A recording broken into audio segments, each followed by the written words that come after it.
Good morning. Today I want to talk in general terms about the meaning of mystical theology. Or you could give my talk a subtitle, the nearness yet otherness of God. Now, to understand what mystical theology signifies for the Orthodox East, let me begin with three passages.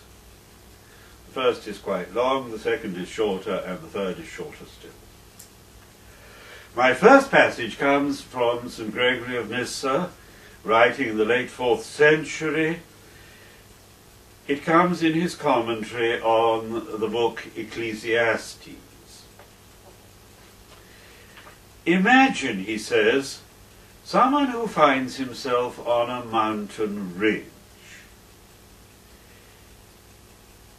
He is at the top of a sheer, steep crag, extending downwards into a bottomless abyss.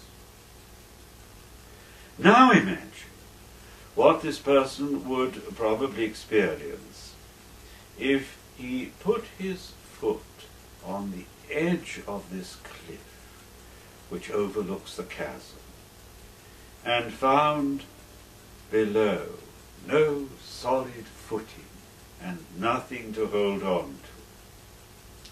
This is what I think the soul experiences when it goes beyond its footing in material things, in its quest for that which has no dimension and which exists from all eternity.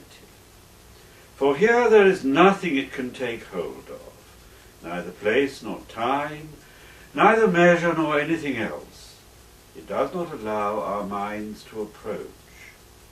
And thus the soul, slipping at every point from what cannot be grasped, becomes dizzy and perplexed, and returns again to what is co-natural to it, content now to know merely this about the transcendent, that it is completely different from the nature of the things that the soul knows.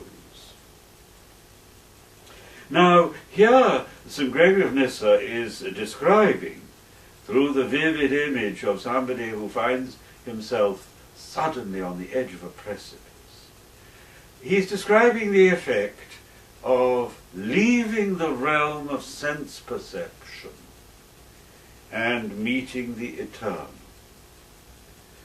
When this happens, we undergo a feeling of vertigo and dizziness. We are taken out of ourselves. We reach out into the unknown. We lose all familiar footholds. We find ourselves spiritually on the edge of an abyss, and so we feel awe and wonder. The German theologian Otto described this in the phrase mysterium tremendum et fascinans, the mystery that makes us tremble and yet attracts us. So then, Gregory is trying to underline here the awareness of mystery, the gap between the created world and the Creator. The transcendent, he says, is completely different from the nature of the things that the soul knows. So that is one aspect of what we are talking about when we speak of mystical theology.